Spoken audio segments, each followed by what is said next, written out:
I don't know if you know this about me, but I like to read. Maybe that's why I work at a library. I don't know. And I'll tell you that when the pandemic hit over a year ago, do you know how many books I had at home checked out from the public library?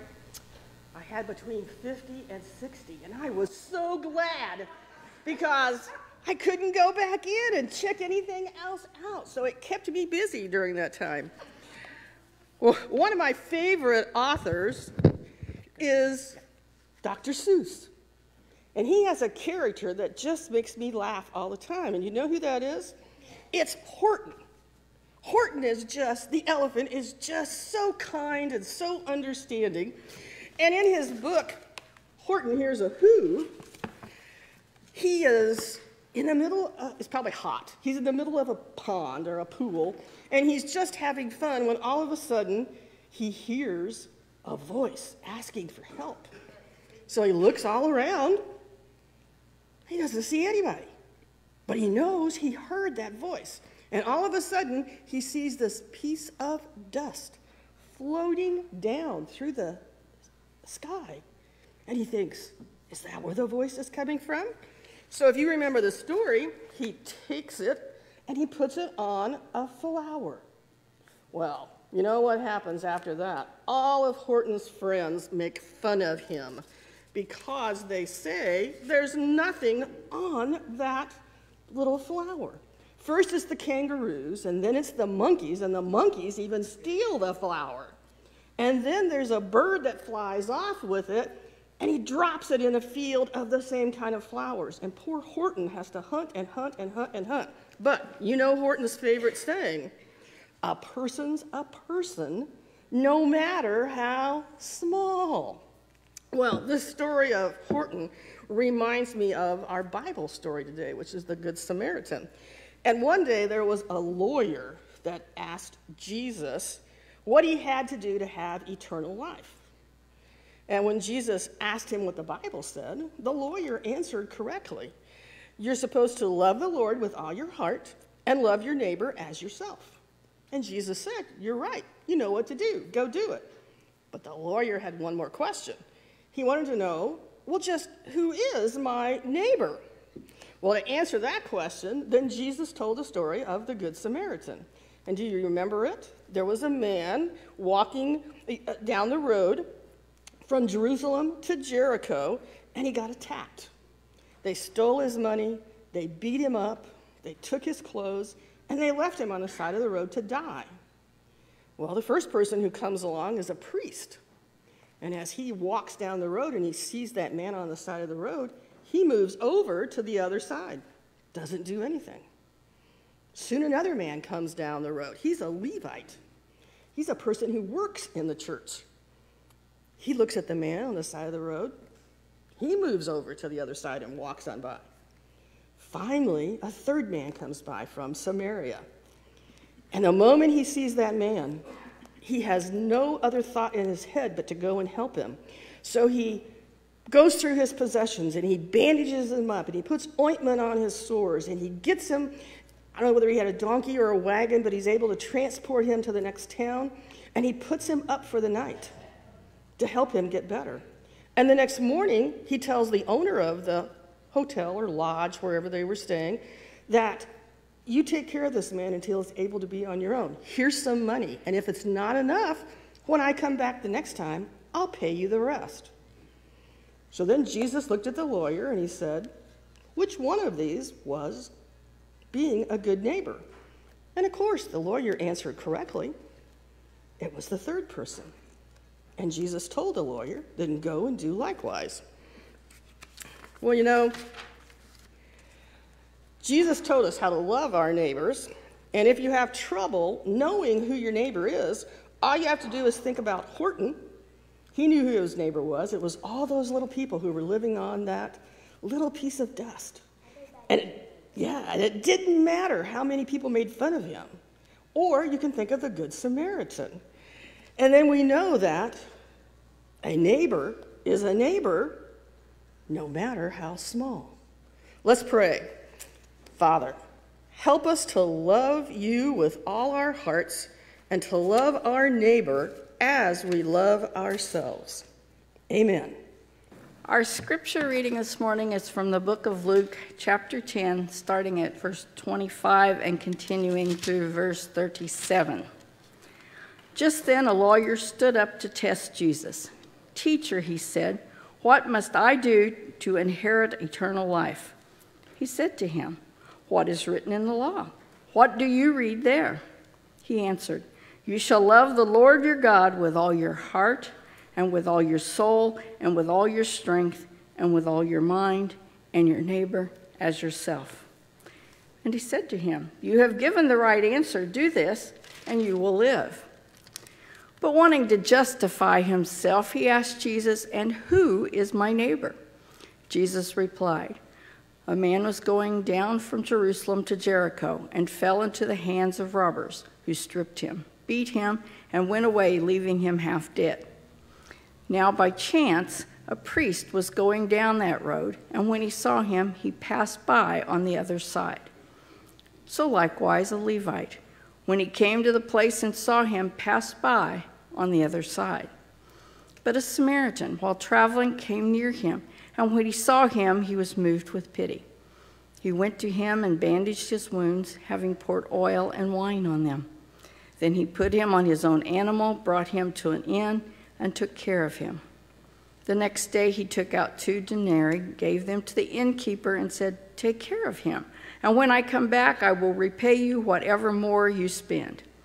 Which of these 3 do you think was a neighbor to the man who fell into the hands of the robbers?" He said, "The one who showed him mercy." Jesus said to him, "Go and do likewise." The word of God for the people of God. Thanks be to God.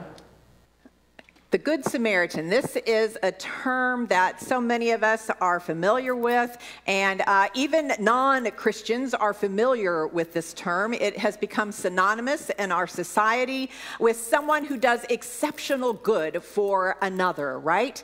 There are hospitals and other healthcare facilities, all kinds of charitable organizations that have this term somewhere worked into, or a portion of this term somewhere worked into their title, right?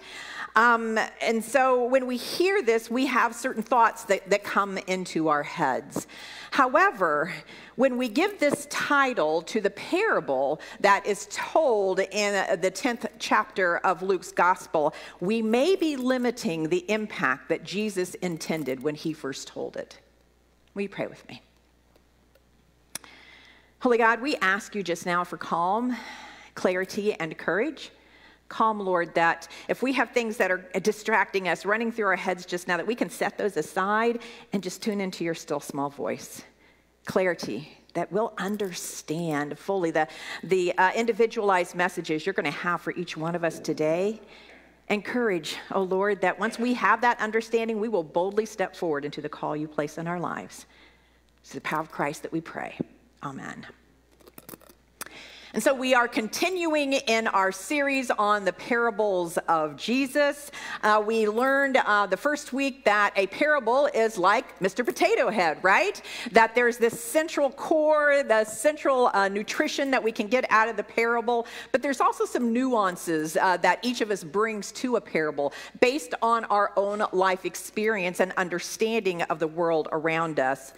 We also talked about how Jesus knew the power of a well-told story. And so he used parables as a teaching tool for those in his community. He understood that a well-told story challenges us to be more self-aware, and challenges us to also be more compassionate and understanding toward others. And then last week we looked at a series of 3 parables where something very valuable was lost and then was found, followed by great celebration, right? I hope you remember that.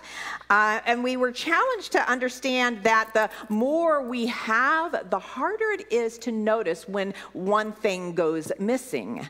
And we were challenged to ask ourselves what or who might be missing in our lives and what we are willing to do about that. So today we come to probably one of the best known parables that Jesus tells, and that is the parable we call the Good Samaritan. Now, I don't know about you, but I have heard sermons and read a commentary on this particular text where they have declared that Jesus is the Good Samaritan in the story, that we are to understand this as being told about Jesus being the Good Samaritan. And where I absolutely agree that Jesus does act, has acted, will always act with the same mercy and compassion that we see from this Good Samaritan, I'm not sure that the first century Jews that he was speaking to would have heard it in that particular way or would have had that understanding. One of the things that Luke does here in the 10th chapter is he uses what is called a framing technique. Think of a window frame, right? A window frame that holds the window in the center so that we can look into it. That's what Luke is doing with this story of the lawyer that comes just before and immediately after the telling of this parable. This is the way that Luke wants us to see into this particular story. And so he uses this framing technique. And for some reason, he chooses to present the lawyer in kind of a negative view.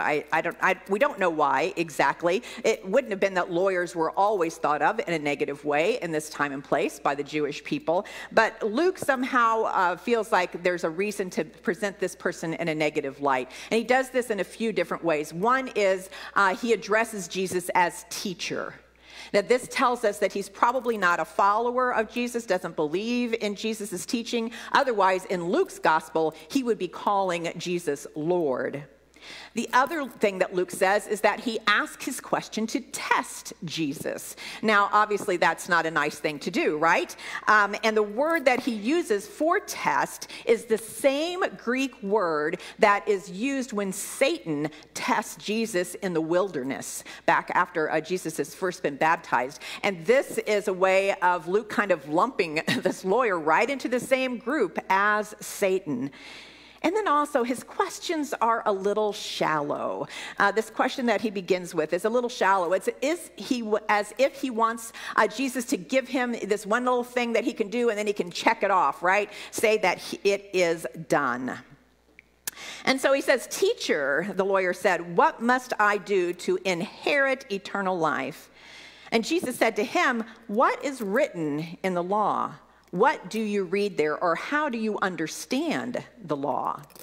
Now, in this time and place in the world, the Jews were really not all that concerned generally about eternal life. Their focus was on living a righteous life today. And so when Jesus is asking him, what does the law say? He wants to know not only the wording of the law, but how this lawyer has an understanding of what is written. Because, you know, we can look at the exact same written words and have different understandings of what we are actually seeing, right? We can have a different interpretation or understanding of those words. And I want to give you just a little example of this. I had my granddaughter Lily last week at the Indianapolis Zoo.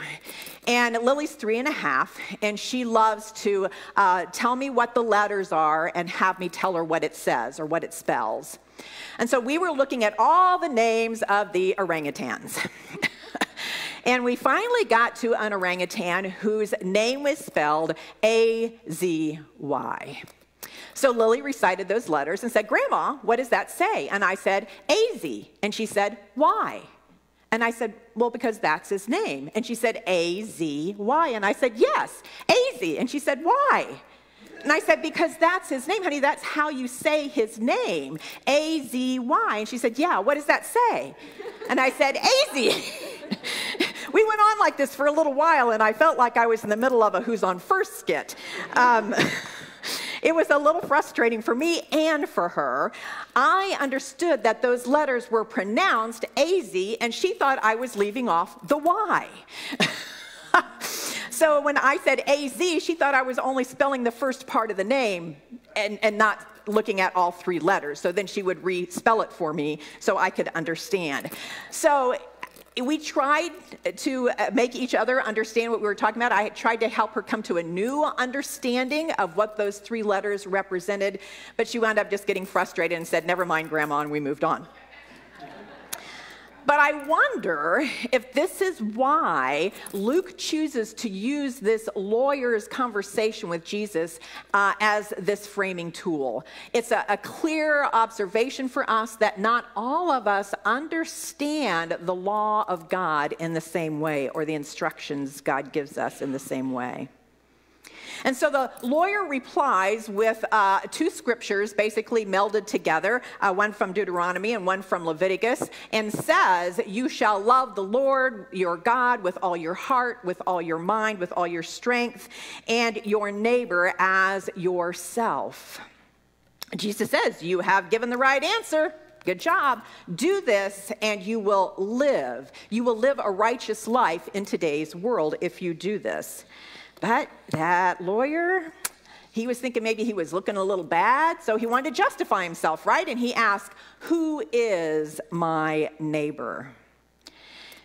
Now, if we think about it from a legal point of view, this really is a reasonable question, right? Except that in this time and place, again, in the world, the lawyer, a Jewish lawyer, would have been very well schooled in Jewish law. He would have understood who the neighbor is.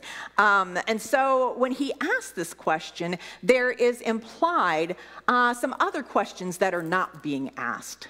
He's implying, and who is not my neighbor?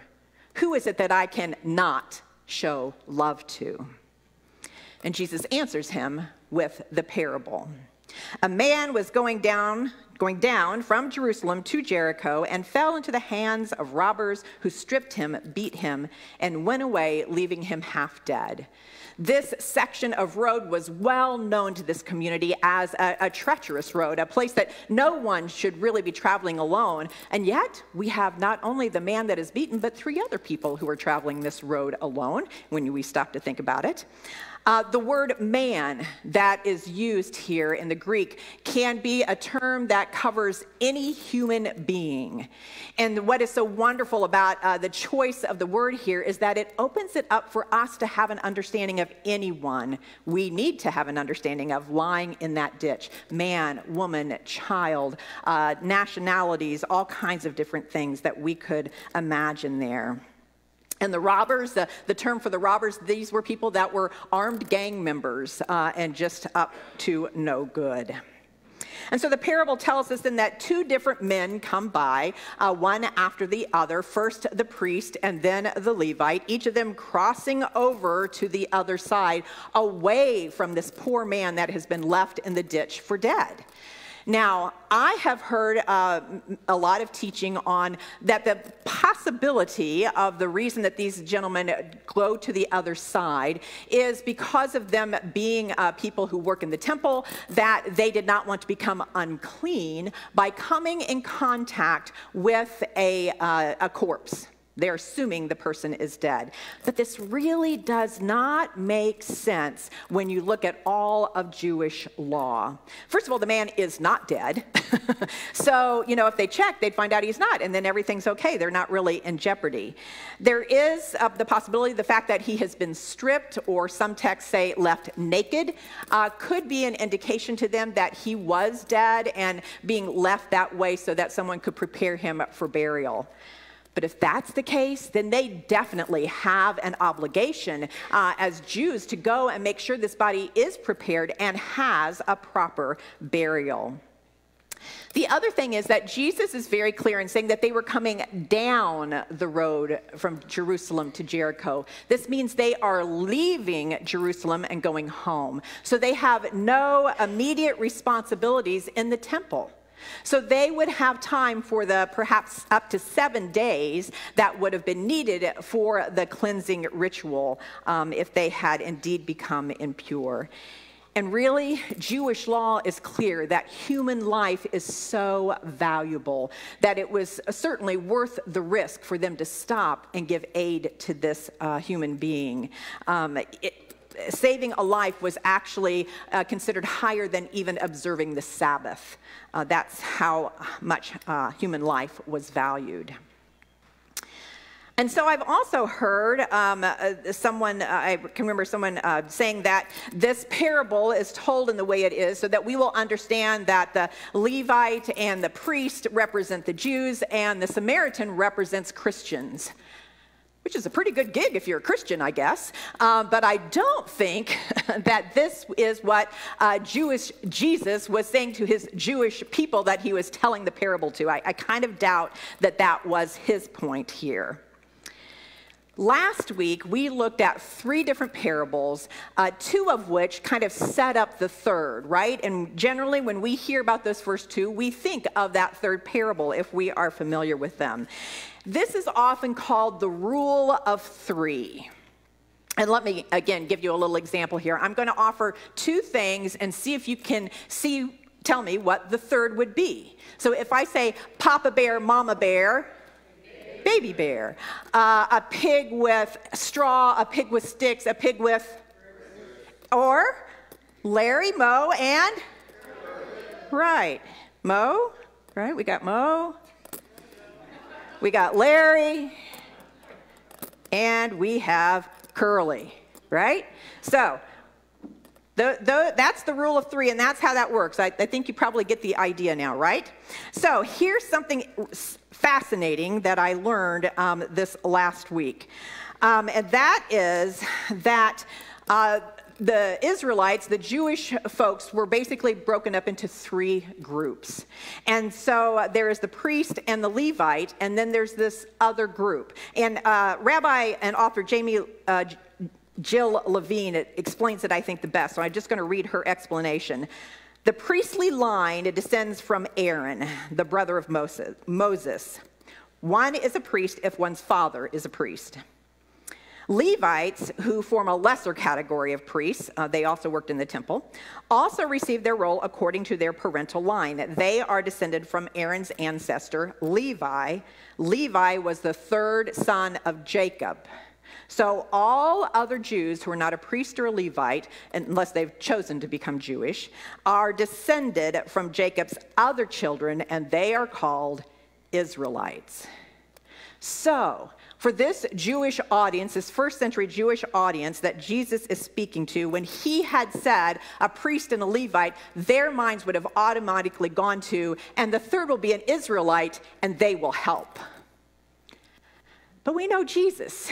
He doesn't like to follow the rules.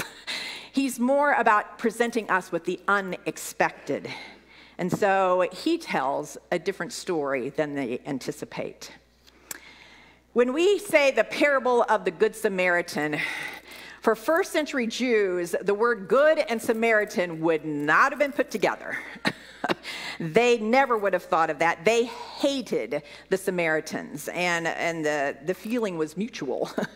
It would be like today if someone came up to you and said, I want to tell you the story of a good terrorist. Your mind would go, what? That doesn't make any sense. And so they would have thought of it the same way. Now, true, the actions of this person that they consider an enemy are good, right? This person really shows mercy to this man in the ditch, and stands in contrast with others in the story, right? The priest and the Levite actually cross to the other side to get away and ignore this person, where the Samaritan comes to the person and gives help to them, pays attention to them.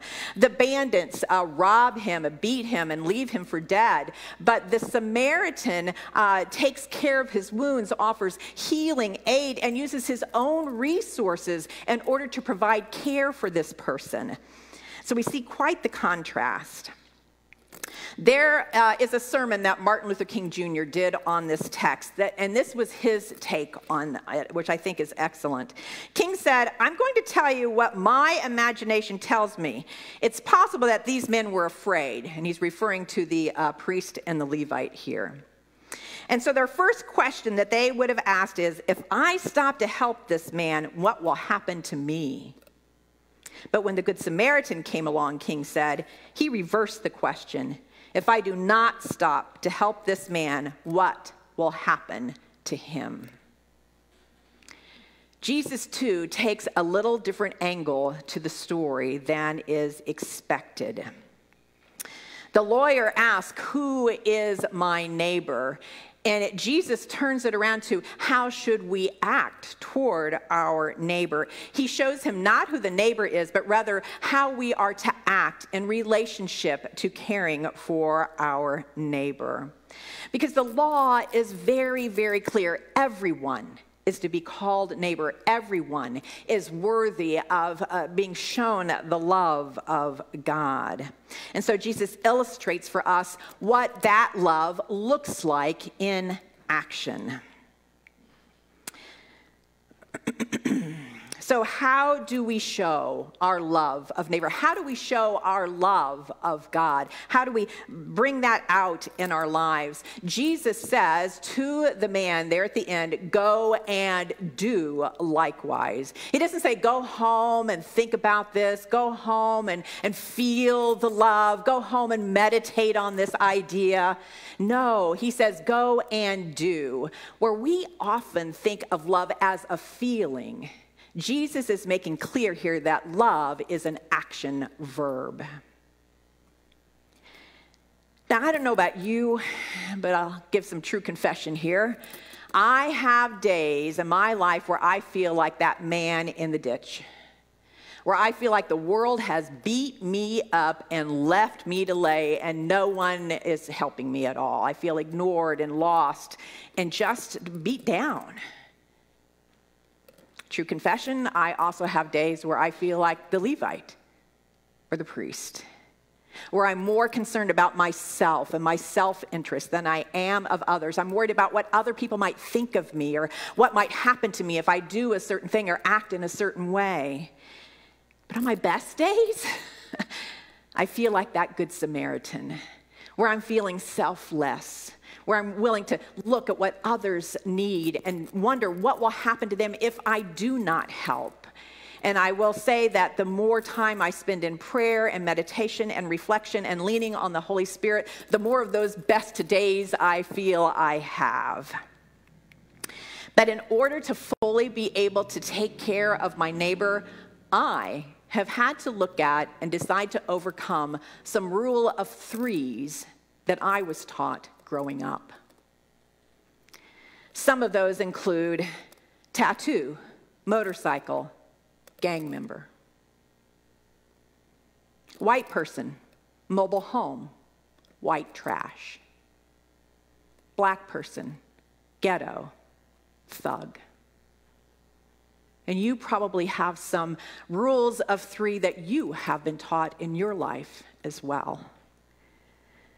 Jesus invites us to look at how we can relate to those in this story, but also how we can relate to those that are hearing the story and challenge our own rules of three in our lives, where we tend to stereotype others and not see fully into who they are as a child of God. This, like all parables, invites us to be more self-aware of who we are and the challenges we need to overcome, but also challenges us to be more compassionate and understanding towards those who we may have otherwise thought of as enemy. Will you pray with me? Holy One, you keep challenging us. You don't let us just go by the old rules and think everything's safe. You always want us to see things through your eyes, to feel with your heart, and to act with the same love and mercy you bestow on us. So help us, oh God, to help one another and to lean into that Holy Spirit as we seek to be a reflection of your love to others. Help us to be more compassionate, more understanding, and aware of what we need to work on in order to do that. Through the power of Christ that we pray. Amen. As I was looking at different things, as I was working on the sermon, I came across a news story about three people at a scene in Las Vegas in 2002. A woman, I think she was 42, named Lynette Spiller, decided to cross the road in the middle there in Las Vegas. The first car that hit her kept going. The second car that hit her kept going. The third car that hit her drug her body for a long ways and finally stopped. While passerbys were going through her purse and stealing her money and her ID. When I read that story, it made me think of this Good Samaritan story. I mean, technically, the third person that hit her and drug her body was the Good Samaritan, right? Stopped to see if she was okay, which, as you can imagine, she was not. But it begged the question for me, what kind of harm are we inflicting when we refuse to act in a way that Christ calls us to? Not just can we wait to see who will be the Good Samaritan and take care of things, but what kind of harm might we be doing if we don't do what we're called to do? There's another rule of three that I think all of us know, and that is Father, Son, and Holy Spirit. And I think this, too, is also one that is known not only to Christians, but others as well. Those three are so intricately entwined, not only for us, but for the world. They've heard it, and they have an idea of what it means. And it is that trio, that rule of three, that we encounter at this table.